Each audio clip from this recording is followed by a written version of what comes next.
ili tuweze kuingia katika our service.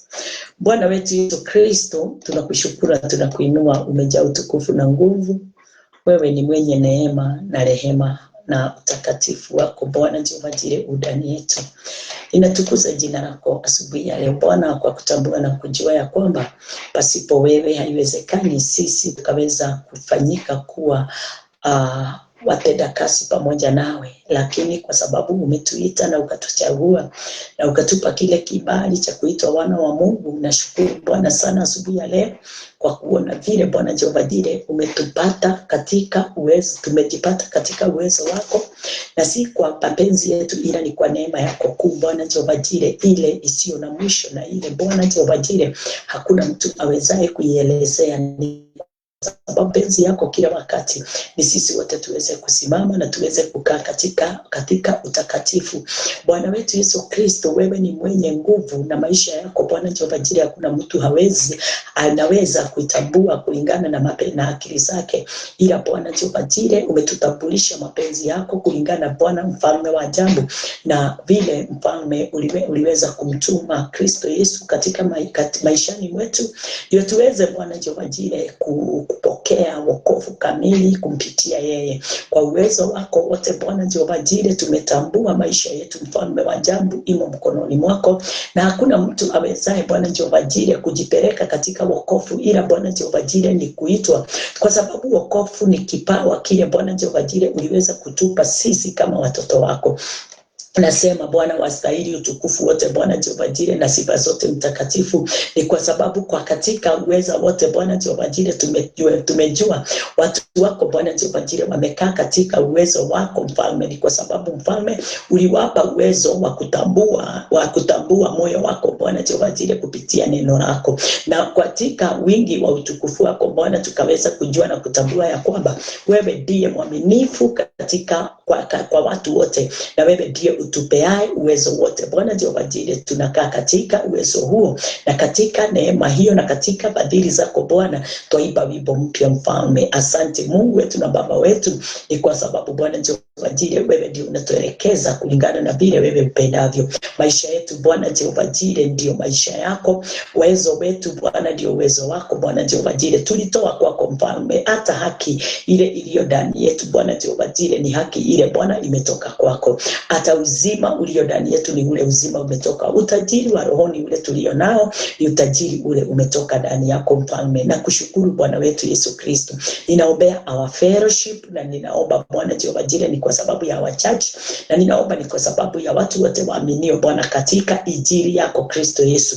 Ninawaombea nguvu na mamlaka, na ninawaombea nafasi ya kukimbia na kutembea katika ulimwengu mzima wakihubiri hii injili Bwana Jehova Jireh inenao toba na ondoleo la dhambi, ndio watu wote waweze Bwana Jehova Jireh kuokolewa na kuingia katika wema na fadhili na neema yako ile Bwana Jehova Jireh ulikuja na ukatupa hapa ulimwenguni. Pokea sifa Bwana wetu Yesu Kristo. Umetubatiza na ubatizo wako wa Roho ule Bwana Jehova Jireh haukutambulika na watu wengi, na hata baba wetu wa zamani hawakutambua, lakini sisi umefanya tuweze kutambua kwa neema na neema. Tunakushukuru Bwana wetu Yesu Kristo. Ninaomba kwa watu wote ninaohubiria na wale nitakapoenda kuhubiria katika fellowship Bwana Jehova Jireh mahali tutakutana, ninakuomba Bwana Jehova Jireh mawazo yao ikaweze kufunguliwa na waweze kutambua vyema mapenzi yako katika haki yako Bwana Jehova Jireh kulingana na vile upendavyo.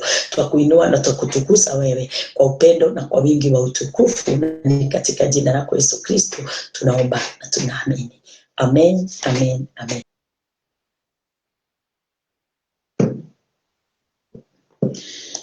Hili neno wakati wote tunapolihubiri, hatulihubiri ni kwa sababu tunalijua, tunahubiri kwa sababu tumefunuliwa. Hatuhubiri injili ama kazi ya Kristo kwa sababu tunajua. Ni watu wengi sana wanajua, lakini wale walio ndani ya Kristo sio kujua wamejua wala kutambua, ila ni kufunuliwa. Wamefunuliwa siri ile imefichwa ndani ya Kristo Yesu. So wakati tunapoihubiri, tunahubiri ufunuo ule ulikuwa umefichwa mababa wetu wa zamani, na wakakosa kutambua mapenzi ya Mungu, na wakakosa kutambua moyo wa Mungu. Lakini sisi kwa sababu ya uweza wake na utukufu wake ametufichulia ile siri, ndio tuweze kuipeana, na ile siri ndani yake ndio kipawa cha Bwana, ndio power ya God imefichwa. Kwa hivyo katika ile neno tunalolisoma, hapo ndipo ufalme wa Bwana umefichwa. Na wakati wote tunapohubiri, tuhubiri kuhusu ufalme. Huu ufalme tunahubiri juu yake, si ufalme wa ulimwengu, tunahubiri ufalme wa mbinguni. Ule ufalme wa mbinguni haujatambulika na watu wengi. Watu wengi wako katika ufalme tu wa ulimwengu, but wamedanganyika wengi ndani ya mioyo yao ya kwamba wako katika ufalme wa mbinguni. Lakini ufalme wa mbinguni ni siri imefunuliwa, ni siri inafafanuliwa. Ufalme wa mbinguni ni siri inafafanuliwa. Bwana asifiwe. Na pasipo kuifafanua hiyo siri, haiwezekani mtu aweze kutambua kuhusu ufalme wa mbinguni na kazi ile Kristo Yesu alipoifanya wakati huo alipokufa msalabani. Nataka tuweze kusoma katika kitabu ya Ephesians 2. Katika kitabu ya Ephesians 2:22 inatuambia ya kwamba in whom you also are builded together for a habitation of God through the Spirit. Ati katika yeye ninyi nanyi mumejengwa pamoja kuwa maskani ya Mungu katika Roho. Mimi na wewe tumejengwa, mimi na wewe tumejengwa. We are already builded. We are already builded. Hatutakuja kujengwa, tumeshajengwa. Yes, kingdom of God is in us. Hiyo kujengwa sio kujengwa kwa miti wala mawe, sio kujengwa kwa kujua mambo mengi, lakini tumejengwa kupitia ufalme wa Bwana. Neno la Bwana, ufalme wa Bwana umetiwa ndani yetu sisi. Na ule ufalme wakati ulipotiwa ndani yetu, ndio tumefanyika kuwa watu wamejengwa na wakajengeka kulingana na mapenzi ya Bwana. So wakati ule mimi ninaponena, sineni yale mimi yametokana na mimi, ninanena yale yamejengwa ndani yangu.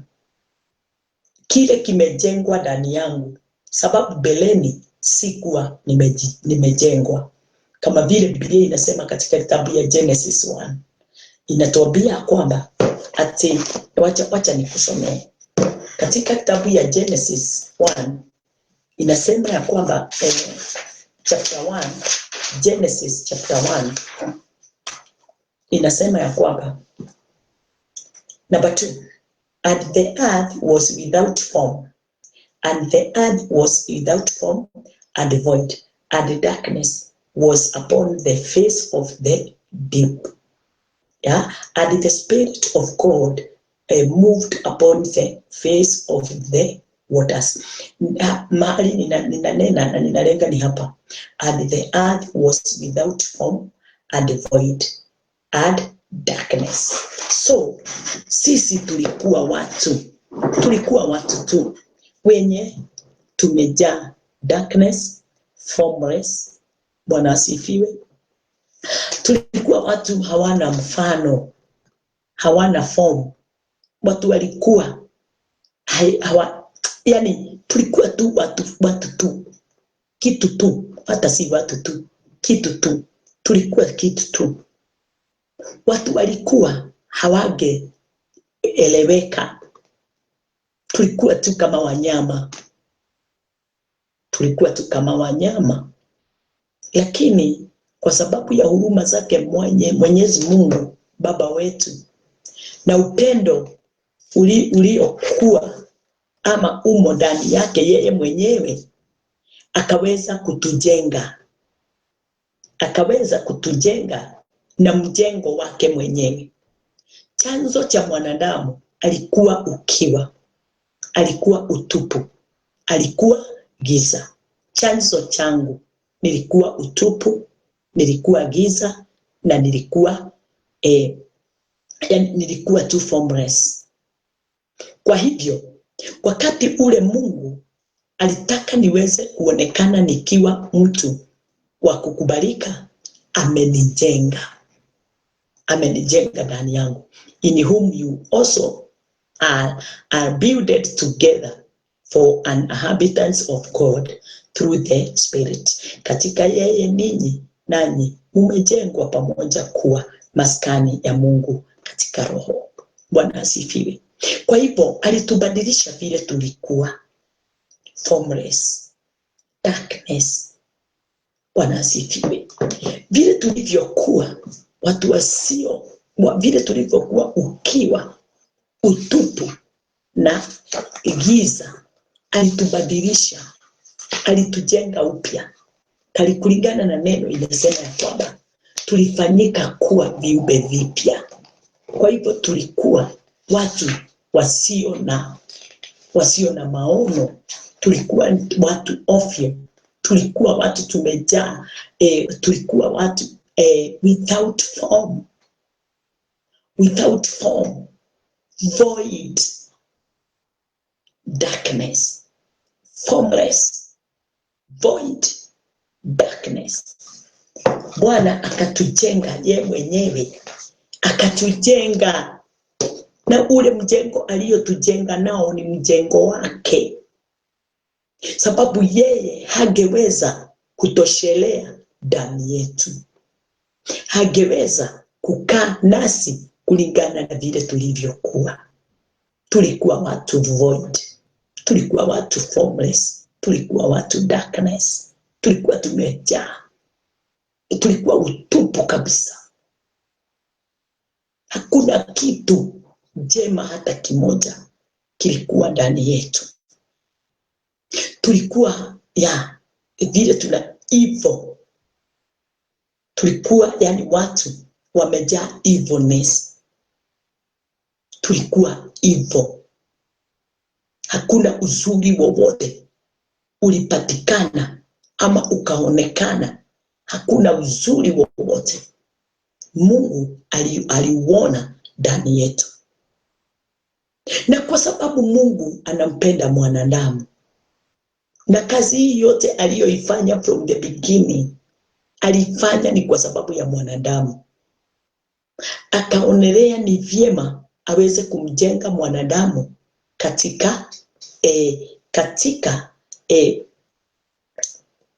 katika mjengo wake, ndio tuweze kufanyika kuwa maskani yake, tuweze kuwa nyumba ya Roho, tuweze kuwa nyumba ya Mungu, tuweze kuwa kikao chake, house of God, residence of God. Bwana asifiwe. Temple of God. Tukafanyika kuwa chombo kizuri na chombo cha kupendeza kwa sababu ya ile kazi mwenyewe alitufanyia. Haleluya. Na katika ile kufanywa ndio tujikuta tunaitwa sisi ufalme wa Mungu umefika kuwa ndani yetu. Kupitia ule mjengo, ufalme wa Mungu ukafanyika kuwa ndani yetu. Tukafanyika kuwa jengo kupitia jengo inayoitwa Kingdom of God, yani nafasi ya Mungu. Wakati ilipoingia ndani yetu, tukawa watu wa kingdom, tukawa watu kingdom minded, tukawa watu walio na uwezo wote wa ufalme wa mbinguni. Ninaponena ufalme wa mbinguni ndani yangu, ninapokunenea na wewe ninanenea, nataka ufalme wa Mungu ujengeke katika uwezo wote ndani yako wewe. Uko na mamlaka yote na nguvu zote za kufanya wewe ukaweze kufanyika na kuitwa mwana wa Mungu asio na mawaa. Kwa sababu gani? Hakuna kitu wewe unatafuta, hakuna kitu wewe unahitaji kwenda kuangalia utatoa wapi. Hakuna mtu unahitaji akuje katika nafasi yako, hapana.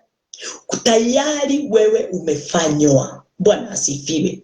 Na kunenea nikikwambia tayari wewe umefanywa kuwa a master of the Holy Spirit. You are a master. Wewe ni mwana wa ufalme yule amefanywa. Sababu wakati nilipokuwa ninasoma juu ya salvation, niliona na nikatambua ya kwamba wokovu, salvation is God's giving. Salvation is God giving. What? Giving what? Giving his spirit to man. Wokovu ni kazi ya Mungu ile yeye mwenyewe anatufanyia sisi. Sio sisi tunafanya, ni yeye anatufanyia. Bwana asifiwe. Ni yeye anatufanyia kazi ndani yetu. Bwana asifiwe. Wokovu hakuna kazi ya mwanadamu yoyote. Na mtu akiwa hajatambua wokovu ni nini, ni kuonyesha ya kwamba hajafika kuingia katika ufalme wa mbinguni. Hajafika kuwa katika kingdom of God. Ako outside the kingdom of God. But wakati ule amekubali, ameelewa, nasema mambo ya kuelewa. Kwa sababu hata wokovu sio mambo na kukubali. Wokovu ni mambo na kuamini. Wokovu wa Kristo Yesu ni mambo na kuamini. Wokovu wa ulimwengu wa dini ni mambo na kukubali. Unanielewa? Dini, wakati tulikuwa ndani ya dini, tulikuwa tunakubali, kwa sababu tulikuwa tunajipeleka, tulikuwa tunaitwa, tunabebereswa, kubalini, na wewe unakimbia, unaokoka na unaenda na sababu, na unaenda ukisema ninaokoka kwa sababu ya jambo fulani. Lakini wokovu wa Bwana ule utokanao na Mungu, ule wokovu, it's a gift. Gift, hakuna mtu atarajiao gift. Gift ni kitu kinakuja tu na unajikuta umefika katika ile kipawa. Unapewa, haleluya, kitu yenye hautarajii. Kama Kristo Yesu kutufia ni kipawa hatukuwa tunatarajia. Hebu nikusomee katika kitabu moja katika kitabu ya Roman 5. Wacha nikusomee katika hiyo kitabu, alafu tutarudi pale. Katika kitabu ya Roman 5 inasema, thank you Christ, thank you Holy Spirit. Katika kitabu ya Roman, I think 15 hapo, Biblia inasema ya kwamba, wacha nianzie 15 alafu tuingie mpaka ile ya chini.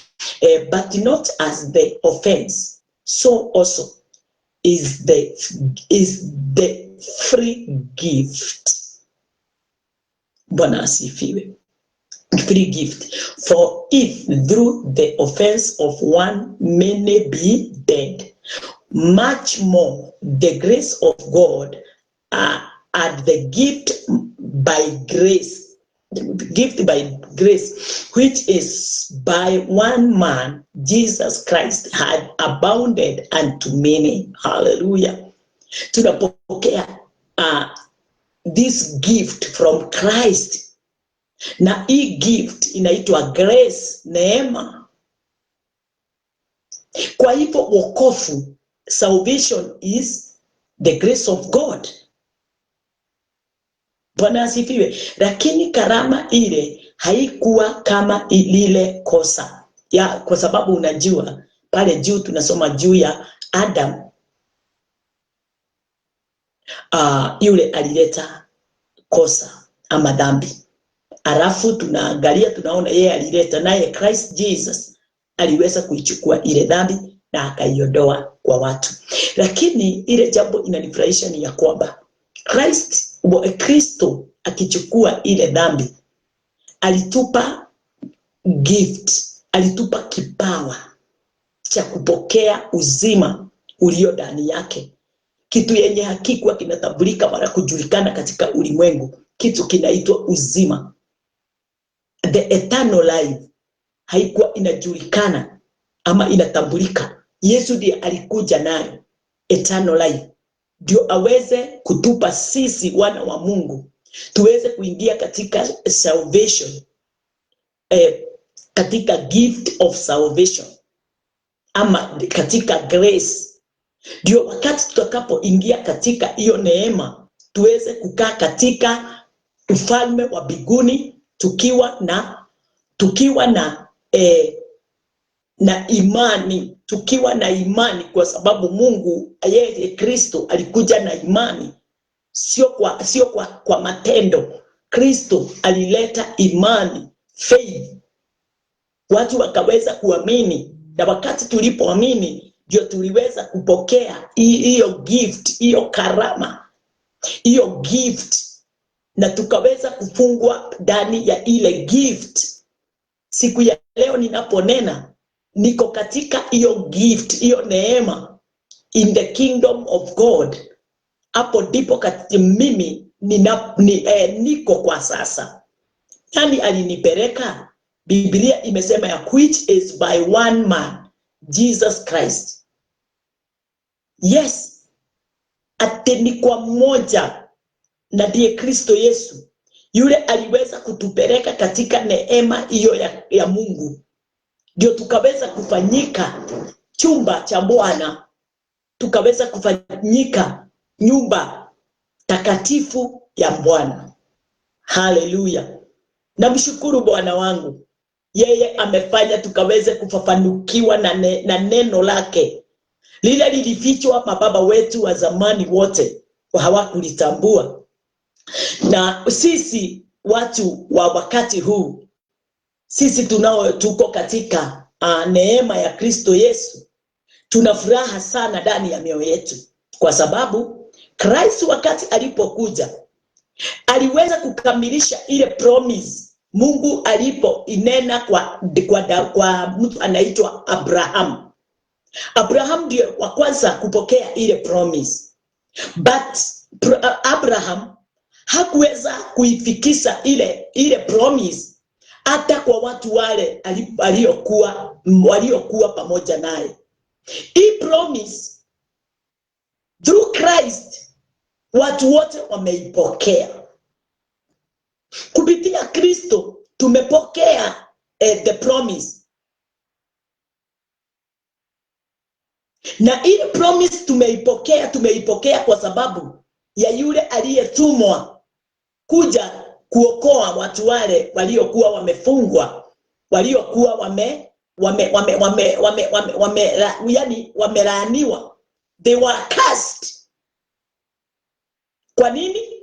Kwa sababu walikuwa under the law, na law inasema ya kwamba, sheria inasema wote wale walio chini ya sheria wamelaaniwa. Wote wale hawajatambua sheria haikuja ndio watu waweze kuifanya, wamelaaniwa. Sababu ni gani? Sababu wanapigana vita wakiifanya, wakijaribu kuitimiza, na neno linasema ya kwamba hakuna awezaye kuitimiza sheria ila tu mmoja, na mmoja ni Christ. Neno linasema ya kwamba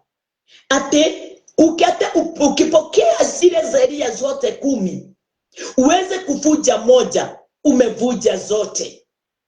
Natambua ya kwamba sheria sio 10, sheria ni 613. Sheria ni 612 na 13. Kwa hivyo wakati ule tuko chini ya ile sheria, hata kama watu wanatambua ile only 10, na kuambia ni nyingi, na inafaa uweze kuijua.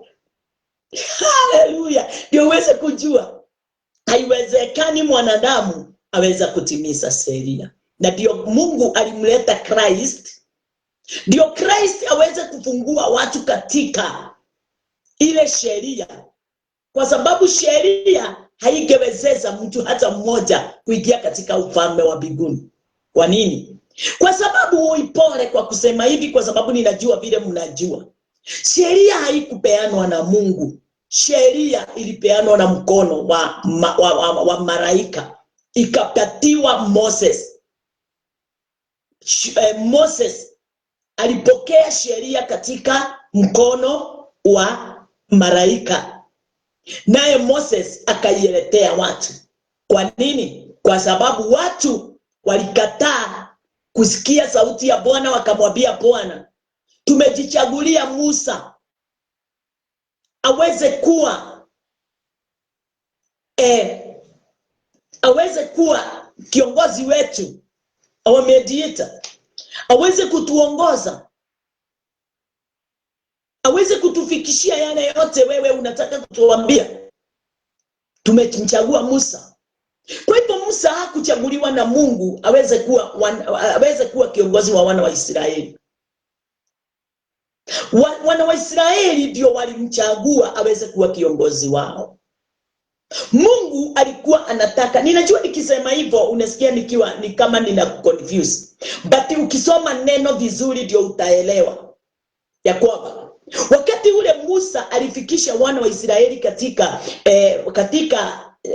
wakati walivuka the Red Sea, Mungu alitaka kuongoza wana wa Israeli mwenyewe, na akaambia Musa, tayarisha wana wa Israeli, uwaambie siku fulani nataka tukuweze kukutana katika mlima Sinai. Na wakati ule Musa aliwatayarisha, na siku ikafika wakaenda. Wakati waliposikia sauti ya Bwana, wakasikia huo mgurumo wa sauti ya Bwana ni mkubwa sana, na wakaiogopa sana. Wakati ule walisikia vile Mungu anaongeanga na Musa, walimwambia Musa, hatutaki wewe, tuende kwa Mungu, uwe unatuletea ripoti yote, na vile Mungu atakavyosema hivyo ndivyo tutafanya. Musa akawatazama, akajua hawa watu wamekataa Mungu, mimi ndio wataweza, mimi ndio wataamini. Akawaambia kitu moja, nitampa sheria, na ile sheria nitampa, hiyo ndio mtaifuata. Musa akawaletea sheria. Wakati alipowaletea sheria, unajua hata ya kwanza ile alipewa na malaika alivuja. Kwa hivyo hawakufikiwa na kitu chochote kitokanao na Mungu. Musa akaambiwa tengeneza mawe mawili, uandike vile ilikuwa imeandikwa. Musa akaitengeneza na akaandika, akawapelekea watu. Wana wa Israeli walikataa Mungu hadharani. Walimwambia Mungu, hapana, mwambie yeye hatumtaki, tunakutaka wewe.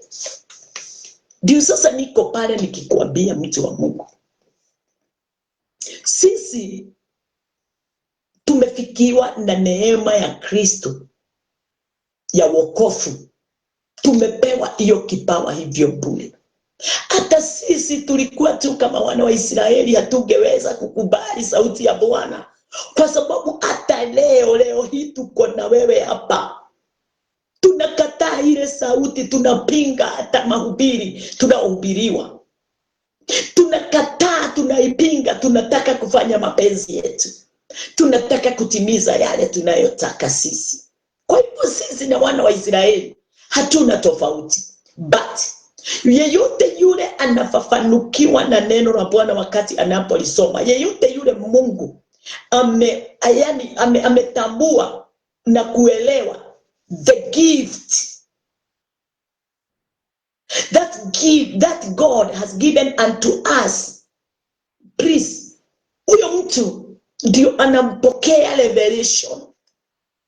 Huyo mtu anapokea neema. Ile neema haiwezi ondoka katika maisha yake milele, sababu ile neema ni Christ, na Christ ndiye gift, na hiyo gift ndio eternal life. Hallelujah, Bwana asifiwe. Kwa hivyo nashukuru Bwana wetu Yesu Kristo sana kwa sababu ya his promise. Ile alipromise na akatufikishia, akaweza kutufanya tukaweza kuwa established katika mwanae Kristo Yesu. Hallelujah. Ninamshukuru Bwana kwa neema kuna ya ajabu katika maisha yetu. Nataka tusome neno lingine mahali pale katika kitabu ya John 3. Wacha tuone vile nayo John 3 inavyotuambia. Kwa hivyo nimekuambia we are already builded. Believer ya mtu anaitwa believer, mwaminio ni God's dwelling place, sababu amekufanya kingdom, umekufanya kuwa kingdom, ufalme wake. Amekufanya kuwa ufalme wake, na wakati ameshakufanya kuwa ufalme mahali pako, hapo ndio yeye anapo tamani na anapotaka kuishi.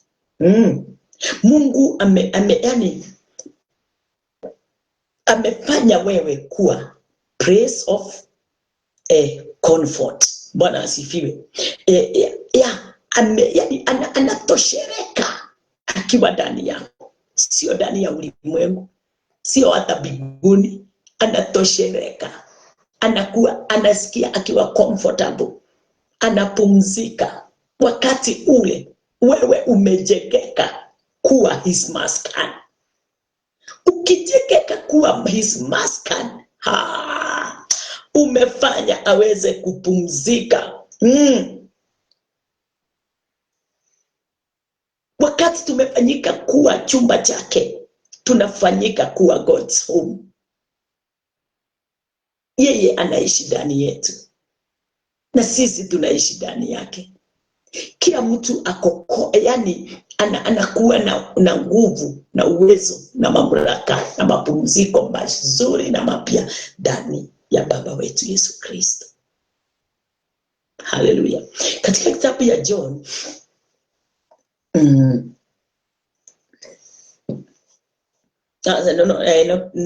John what? John 4. Tuangalie pamoja katika kitabu ya John 4. John 4:24. John 4:24. Inasemaje? Inasema God is a spirit, and they that worship him must worship him in spirit and in truth. Wale wote wamejengwa ndani ya Christ, wale wote wamefanyika kuwa Christ home, ama God's home, God's dwelling, a temple of God, a God's house, God's dwelling.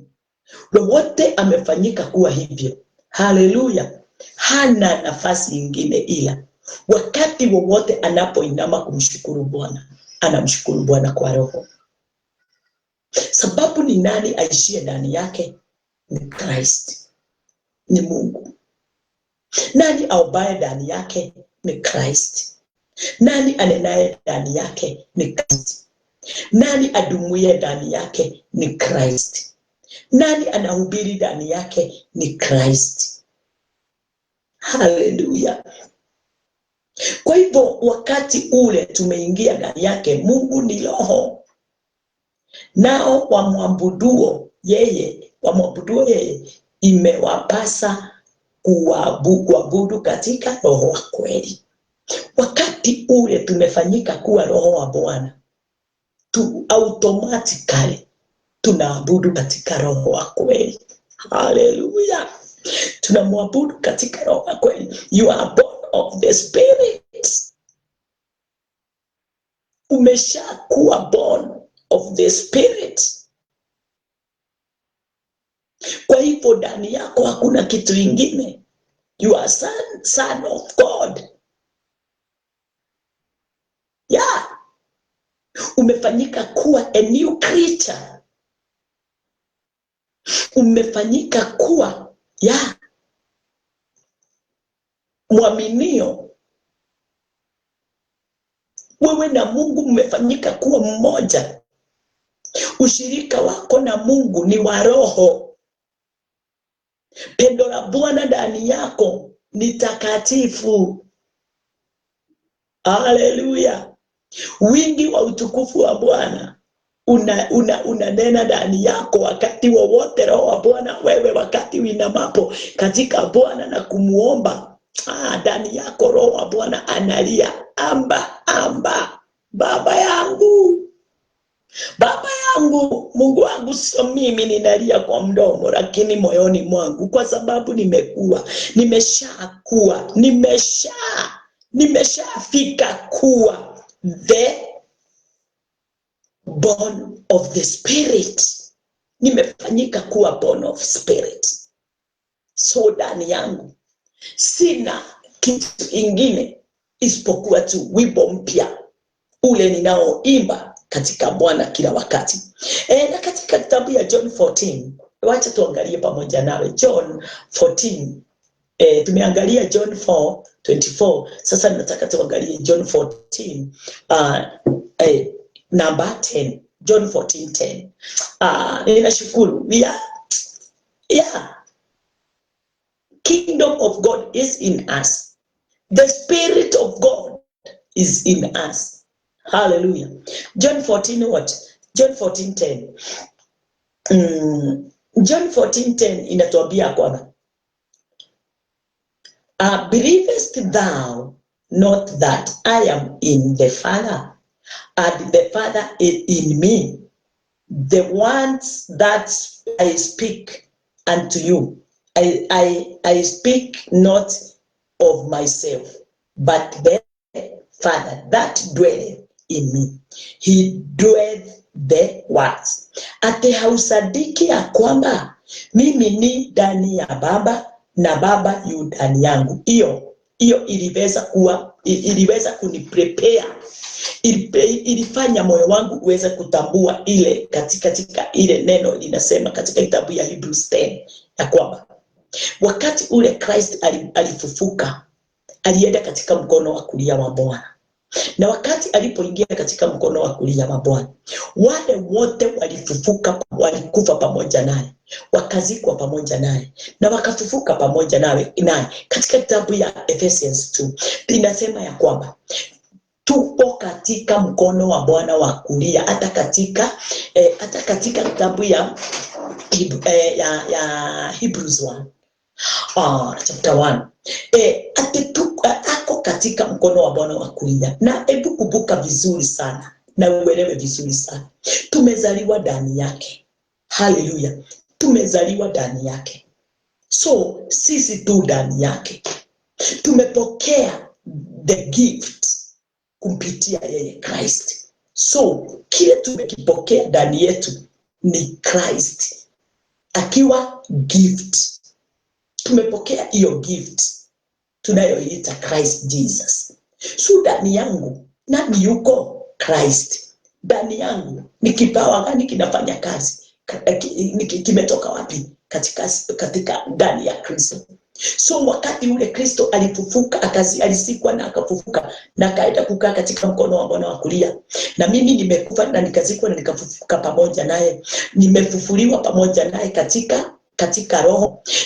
Niko wapi? Niko katika mkono wa Bwana wa kulia. Kupitia nani? Kumpitia yeye. Kwa hivyo kama vile anatuambia tusadiki ya kwamba yeye yu ndani ya Mungu na Mungu yu ndani yake. Hivyo ndivyo John 15 inatuambia, wakao ndani yake watazaa. Haleluya. Wale wote wakao ndani yake watakuwa na mazao. Akatuambia kwamba kaeni ndani yangu na mimi ndani yenu, yeyote yule atakuwa na mazao mengi. Sawa. Sasa niko wapi? Niko ndani yake. Kwa sababu gani? Ameshanizaa mara ya pili. Ameshanizaa mara ya pili. Nilikuwa katika uzao wa kwanza, ule ulikuwa wa nyama na damu. Sasa wakati ule niliamini neno lake na nikamwamini yeye na kazi yake, amenizaa mara ya pili. Sasa sio mimi niishivyo katika maisha yangu ya utu, ni Christ aishivyo ndani yangu.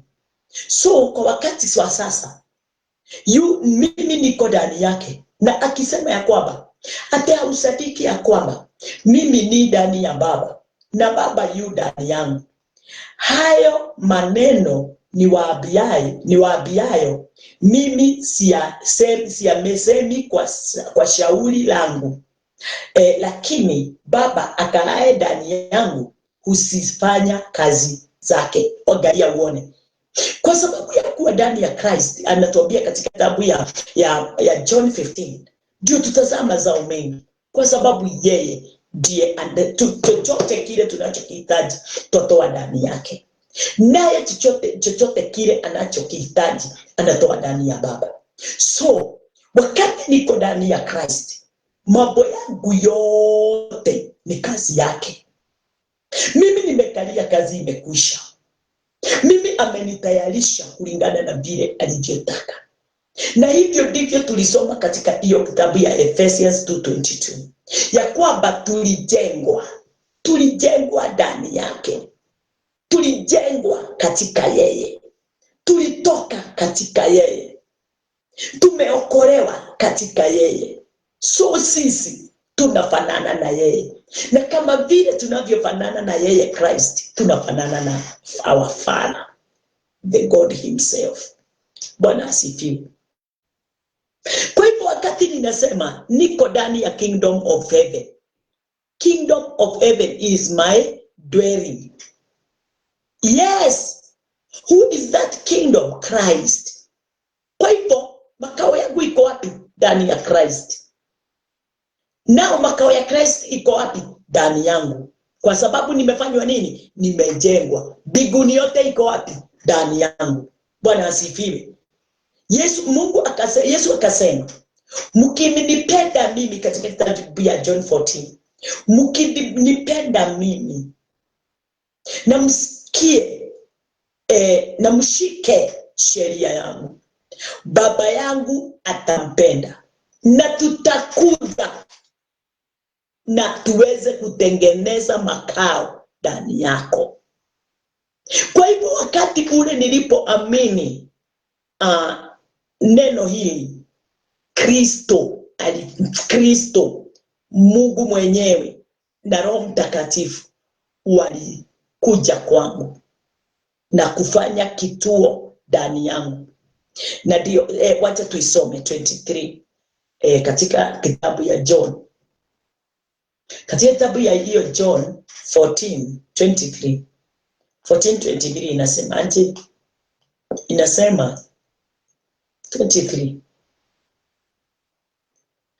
And Jesus answered and said unto him, if a man love me, he will keep my words, and my Father will love him, and we will come unto him, and make our abode in him. Yesu akajibu akamwambia, mtu akinipenda atalishika neno langu, na Baba yangu atampenda, nasi tutakuja kwake na kufanya makao kwake. He that loveth me keepeth not my sayings, and the word which you hear is not mine, but the Father's which sent me. Ati mtu asiyenipenda, yule amempenda Mungu na Roho na Bwana watatengeneza kikao ndani yake. Na yeye yule hampendi, anasemaje? Mtu asiyenipenda yeye hayashiki maneno yangu, nalo neno mnalo lisikia silo langu, haleluya, ila ni lake Baba aliyenipeleka. Yote yale Christ alipokuwa anaifanya na yale yote aliyokuwa anainena, anasema ya kwamba haikutokana na yeye. Kwa hivyo hata mimi siwezi jitegemea, ni lazima nimtegemee yeye aliye na uwezo na nguvu na mamlaka ya kunisimamisha na kunifanya kuwa chombo, kunifanya kuwa the dwelling place, ya kunifanya kuwa the home, his house, temple, residence. Amenifanya kuwa kikao chake. Haleluya. Kwa hivyo mtu wa Mungu, ni wewe utakapo yani ni wewe utaamini. Na wakati utakapoamini neno lake, utafanyika kuwa hivyo. Wataishi ndani yako, watatembea ndani yako, watakuwa na fellowship ndani yako, kama vile wako na fellowship ndani yangu, kama vile Mungu Mwana na Roho wako na fellowship kila mtu kwa mwingine ndani zao. Hivyo ndivyo anasema atatengeneza kituo ndani yangu na akae ndani yetu. Ndiye Mungu yule tunayehitajika tuweze kumwelewa na kumtambua kwa neema na kwa wema. Haleluya, Bwana asifiwe. Mstari mwingine ningetaka tuweze kusoma, ni hapo tu na nafikiria nimeusoma, lakini wacha tuangalie tena mstari wa namba 17. 17, sorry, huyo hatujausoma. Tumesoma nini? 17 inasema that even the Spirit of truth, whom the world cannot receive. Watu wale hamwamini, watu wa ulimwengu hawawezi pokea Spirit of truth, Roho wa kweli, hawawezi na hawawezi kumtambua. Bwana asifiwe. Lakini mimi na wewe tunazungumza pamoja. Ndani yako kuna Roho wa kweli, even the Spirit of truth, whom the world cannot receive, because it seeth him not, neither knoweth him, but you know him. Yes, nimekwambia, but you know him, for he dwelleth with you and shall be in you. Ndiye Roho wa kweli ambaye ulimwengu hauwezi mpokea. Ndiye Roho wa kweli ambaye ulimwengu hauwezi mpokea, kwa kuwa haumuoni wala haumtambui, bali ninyi mnamtambua, maana anakaa kwenu, naye atakuwa ndani yenu. Haleluya. Ndile nodoke wakuga no gukena tondu ni agenetie. Amenifurahisha kweli, amenifurahisha kweli. Sina uadui wowote, sababu aliye ndani yangu si adui. Aliye ndani yangu ni mpendwa. Aliye ndani yangu amejaa huruma, amejaa upendo, amejaa amani, amejaa ukweli. Haleluya. Ule ukweli hauwezekani kupokelewa na ulimwengu. Nimeupokea kwa sababu nimefanyika kuwa kingdom. Nimefanyika kuwa kingdom minded. Mawazo yangu yote ni ya ufalme. Kazi yangu yote ni ya ufalme. Ni kwa nini ninasema hivyo? Sababu Yesu Kristo alituambia tuseme. Kristo anataka tumuige. Na wakati tunapomuiga ni kusema ya kwamba mimi na Kristo tumefanyika mmoja. Ni kusema mambo yale inaonekana kama haiwezekani, inawezekana kwa wao wanaotambua Christ, who is Christ in them, na ile kazi anaofanya ndani yao. Mjengo wangu na mjengo wa Kristo umekuja one. Haleluya. Nguvu zilizo ndani ya Kristo na nguvu zilizo ndani yangu ni moja. Wokovu ulio ndani ya Kristo na wokovu ulio ndani yangu ni moja. Kwa nini? Yesu alisema katika kitabu ya John ya kwamba Baba, naomba watu hawa waweze kujua haujanipenda kuliko vile unavyowapenda. Upendo wako kwangu ndio upendo kamili kwao. Haleluya. Kwa hivyo upendo ule ulio ndani yangu ndio upendo ule ulio ndani ya Christ kumpitia Baba. Nguvu nilizo nazo ndio Christ alizo nazo kikamilifu, equal amount.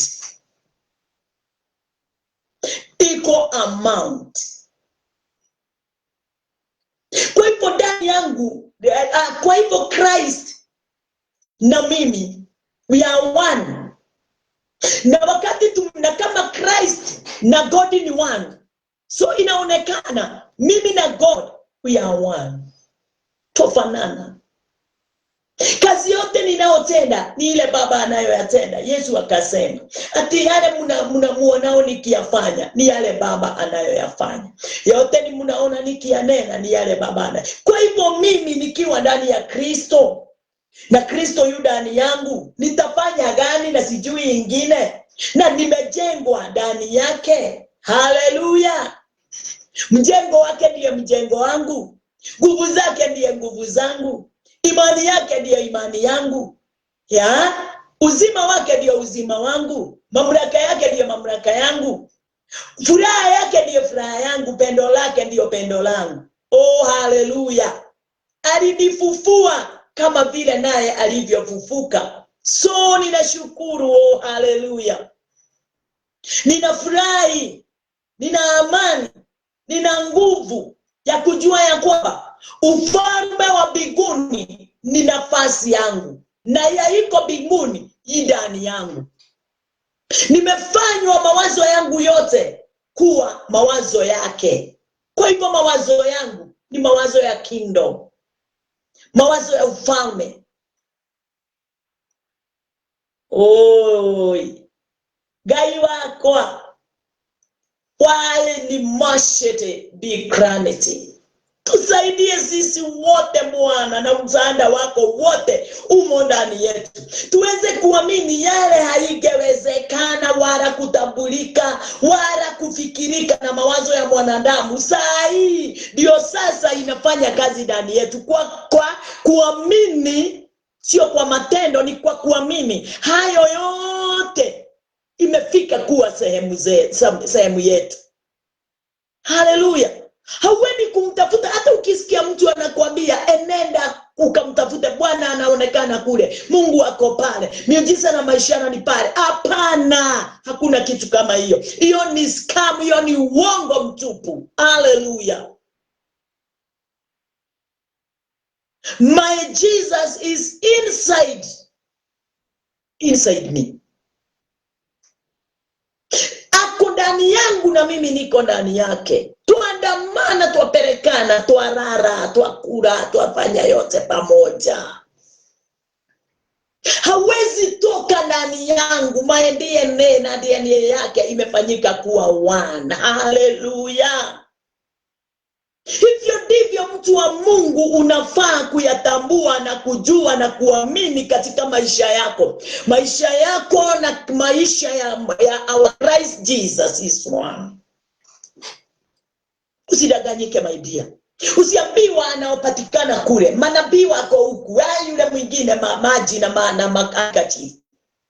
Sineni ati hakuna miujiza, lakini ule muujiza Kristo alisema ya kwamba enendeni katika ulimwenguni mote, mkawafanye watu kuwa wanafunzi wangu, na wale wote watakaoamini waokolewe. Bwana asifiwe. Halafu akasema na watatembea na hii miujiza na maishara itakuwa pamoja nao. Watawaponya walio wagonjwa, watawafungua walio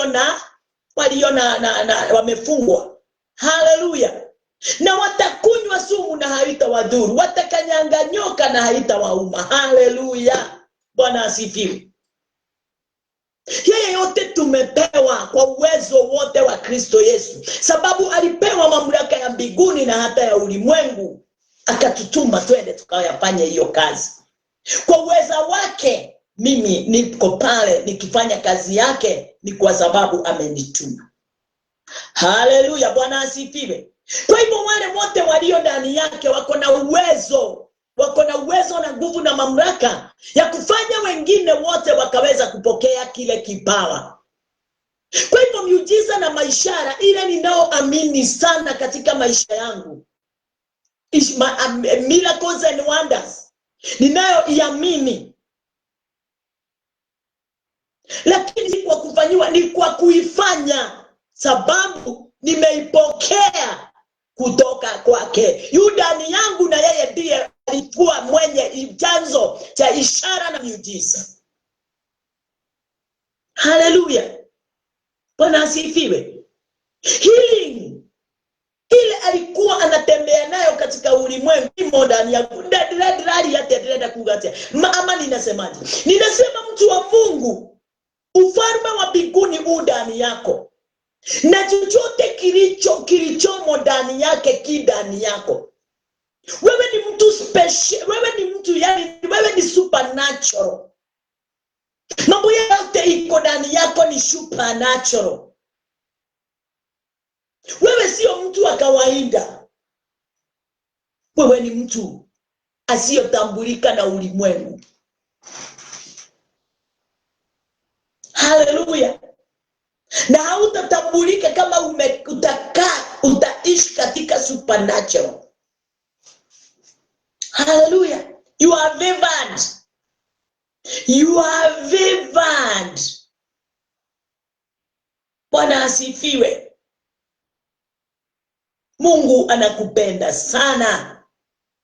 Umechaguliwa ukafanywa kuwa priest. Hallelujah. And king.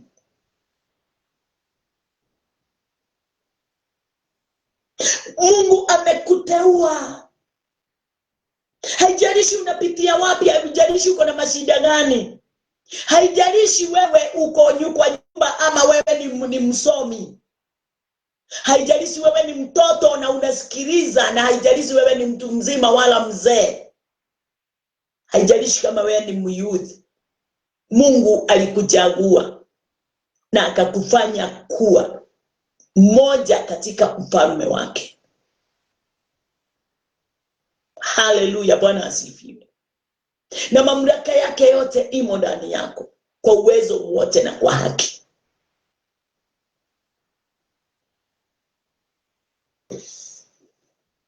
Bwana asifiwe. Neno likaendelea kutuelezea na kutuambia kwamba tumeisoma gani. Wacha tuone. Nashukuru Bwana ni kwa sababu ya neno lake. Tumeisoma hiyo 17. Nataka tuweze kuangalia John 1 Corinthians. 1 Corinthians. Neno linasemaje? 1 Corinthians 3. Mstari nataka tuangalie na pamoja nawe katika mstari wa 16. Inasema nini? No, you not that you are the temple of God, and that the Spirit of God dwells in you. Haujui? Ate hamjui ya kuwa ninyi mmekuwa hekalu ya Mungu, na ya kuwa Roho wa Mungu akaa ndani yenu? Kaigai angĩkĩgũrũ katwĩre maũndũ marĩa matariho. Ngai no atwĩre kĩndũ gĩtariho kweli? Sauti ya Bwana ndio sauti ile tunafaa kuiamini. Na ndio ile sauti tunafaa kuifuata. Na ndio sauti ile tunafaa kuitilia maanani. Na ndio sauti ile tunafaa kujifichia ndani yetu. Sauti ya Bwana. Kwa hivyo nasema nini? Roho wa Bwana, the Spirit of God, do not visit. Haitutemberei, inakaa. dwells in us. Spirit of God dwells. Spirit of God dwells in us. Sio visiting. Visiting ilikuwa wakati wa Old Testament. But to us, Christ, Holy Spirit, God dwells in us. I am God's home. Hivyo ndivyo ninamwambiaga kila siku, kila asubuhi, my Lord, I'm your home. I'm your dwelling. I'm your house. I'm your resident. Hallelujah. Na wakati kama ule, wakati ule Roho wa Bwana anapoishi ndani yangu, wakati ule ninapoamini Mungu Mwana Roho wanaishi ndani yangu, ninafanyika kuwa a member of God's family. Ninafanyika kuwa mmoja wa familia yake. Kama vile ninasema, familia yangu ni mimi, bwanangu, watoto wangu Rona, Jedida, Waweru, Engeleni. That is my family. Those are my family. Na kama hao ndio familia yangu, na mimi sasa wakati ule niko ndani ya Kristo ya Mungu, nakuwa nani? Nakuwa familia yake. Ananihesabu akikuhesabu. Na wewe haujahesabika kwa sababu haujui kulingana na vile neno la Bwana linafaa kupokelewa ndani yako na kuomba. Amini leo. Ni mimi sikwambii ukubali. Mimi nakwambia amini leo. You are a member of God's family. Hallelujah. Yani amini ya kwamba Christ lives in you. Sio mambo ya kutenda kumtafuta. Usitafute ate uende ukatafute yule mtu anajua kuweka Kristo na mimi nakwambia mahali popote ulipo, hata kama uko kwa choo, hata kama uko kwa hospitali, hata kama uko kwa kazi, hata kama uko kwa shamba, nyumbani, hata kama ni wakati umekasirika, nataka uamini pamoja nami ya kwamba Christ is in you. Christ is in you. Yesu Kristo yu ndani yako. Sio kwa njia ya kumpokea kwa kuombewa. Sio kwa njia ya kumpokea ya kwenda kanisa. Sio kwa sababu ulikula mesa. Sio kwa sababu umebatizwa. Sio kwa sababu, lakini ni kwa sababu alijipeana kama a gift katika maisha yetu. Kwa yeyote yule atakaye muamini, haleluya, atamfanya kuwa mwana wa Mungu. Na kufanyika kuwa mwana wa Mungu ni Christ aingie ndani yako na wewe uweze kumpokea. Sasa leo ama sasa hivi ninavyonena, naweza kuuliza ama jiuliza, mimi niko wapi? Mimi niko wapi sasa leo? Niko ndani yake. Naye yako wapi? Katika mkono wa kulia wa Baba. Wapi? Mbinguni. Kwa hivyo mimi niko wapi? Ndani yake. Na yeye yako wapi? Katika mkono wa Bwana wa kulia, mahali pale alipo. Kwa hivyo mimi niko wapi? Niko hapo katika mkono wa Bwana wa kulia, sababu mimi niko ndani ya Kristo na Kristo wako ndani yangu. Amefanyika kuwa my way. Amefanyika kuwa my door. Mlango wangu. Amefanyika kuwa mlango wangu wa kuingilia, njia yangu ya kupitia. Amenifanya kuwa wa ufalme. Ule ufalme singeweza kuingia ndani yake.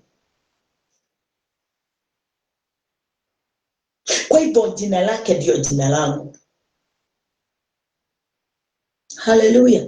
Na wakati tumeingia, tumeamini, nimeamini na wewe umeamini, tuko ndani yake sisi. Kwa hivyo tumetengeneza family na tuko na fellowship ndani yake. Bwana asifiwe. Namshukuru yeye yule aliyetuita kwa mwito wake wa ajabu. Neno la mwisho nataka tuweze kulifungua ndio tungoje kesho. Ni katika kitabu ya katika mstari wa Hebrews. Fungua pamoja nami katika kitabu ya Hebrews. Hebrews 3, Hebrews 3. Waebrania 3. Hebrews 3. Iko wapi? Hebrews 3:6. Hebrews 3:6. Inasema, but Christ as a son over his own house. Hallelujah. Whose house are we? Whose house are we? If we hold fast the confidence and the rejoicing of the hope firm into the end, bali Kristo kama mwana juu ya nyumba ya Mungu. Bali Kristo kama mwana juu ya nyumba ya Mungu. Na ni nani nyumba? I myself. Nilijengwa wapi? Katika yeye. None our foundation, Christ Jesus. Nimekanyaga juu ya nani? Christ Jesus is my foundation. Ati baba ya Mungu ambaye nyumba yake ni sisi. Ambaye nyumba yake ni sisi. Unaona, kama tukishikamana sana na ujasiri wetu na fahari ya daraja letu mpaka mwisho, fahari ya daraja letu mpaka mwisho. Nashukuru. Hallelujah. Mimi mambo mengine nayasomanga nasikia kupiga duru. Nasikia kupiga duru kwa sababu ya ule upendo. Nasikia kabisa ninafaa kutembea na kuambia watu nafaa kabisa. Chikuwa gogo jikoro uragira adu ni moya rawiga atea ni mui. Mnajua anasema nini? Anasema hivi. Hallelujah. Na ndio leo asubuhi ninamhubiria na nitaenda kwa fellowship. Mahali tunaenda kukutana na nitahubiri. Na kesho niamkie nihubiri na niende fellowship nihubiri. Thursday niamkie kuhubiri na niende kwa fellowship nihubiri. Friday nihubiri asubuhi na jioni tuende fellowship pamoja nawe. So moyo wangu unatamani kunena haya aliyoitia ndani yangu kwa sababu alinichagua. Aliniita. Amenifanya chombo. Hallelujah. Kwa hivyo yeye amekuwa biguni langu. Nimefanyika biguni lake. Christ ndiye reality. Hallelujah. Christ is our reality. Bwana asifiwe. Biguni yetu. Ati wakati tu ndani yake tuko biguni. Hallelujah. Hallelujah. Bwana asifiwe. Sisi ndio kikao cha roho ndani yetu. Kwa hivyo sisi kama believers, sisi ndio kikao cha roho. Yule roho hata sasa ninanena yu ndani yangu. Kwa sababu nimefanyika kuwa residence. Nimefanyika kuwa nyumba. Wakati ule mimi ninafurahi. Sababu wakati ule niliweza kureceive ama kuamini. Kumwamini yeye Christ. Nilifanyika kuwa yani mtu aliye hai. Mbeleni tulikuwa tulisoma na wewe Genesis tukianzia. utupu ukiwa na darkness, giza. Lakini amenifanya nikaondokewa na giza, nikaacha kuwa utupu, nikaacha kuwa void, nikafanyika a living being. Sasa ni Roho wa Bwana aliye ndani yangu. I'm alive. Yeah. Nani amenifanya kuwa alive? Ni Christ Jesus. Nani ameniokoa katika kifo? Ni Christ Jesus. Ameniondolea ile mortality. Ameniondolea mwili wa kawaida. Akanipa mwili usio wa kawaida. Akanifanya kuwa immortality. Mtu asiyejulikana, ya mawazo yake ni mawazo ya aina gani? Mtu mwenye aliye ndani ya Kristo ajulikani, atambuliki. Watu wanaweza sema ninamjua, ninamtambua, lakini ni uongo kabisa. Hautambuliki wewe, haujulikani wewe wakati umeingia ndani ya Christ. Yeah. The will of God is in you. Mapenzi ya Bwana iko ndani yako. Hallelujah. Sio wewe uishivyo. Na wakati ule umeingia ndani yako, una change, unabadilika, unafanyika sio wewe uliokuwa pale bereni.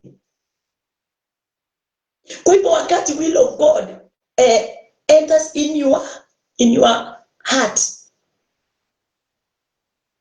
mara moja una change.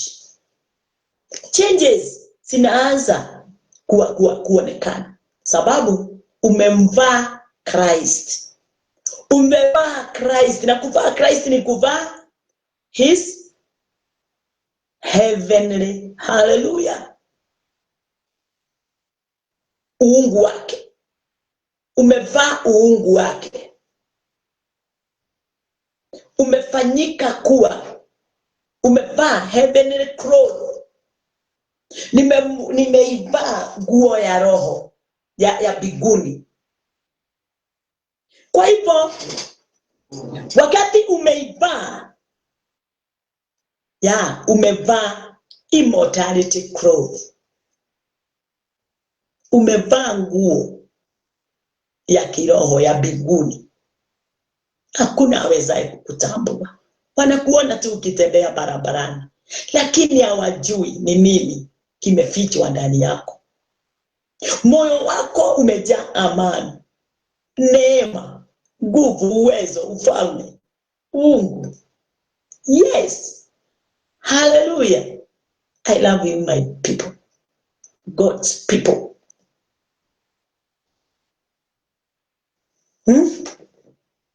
Na wakati ule umevaa immortality.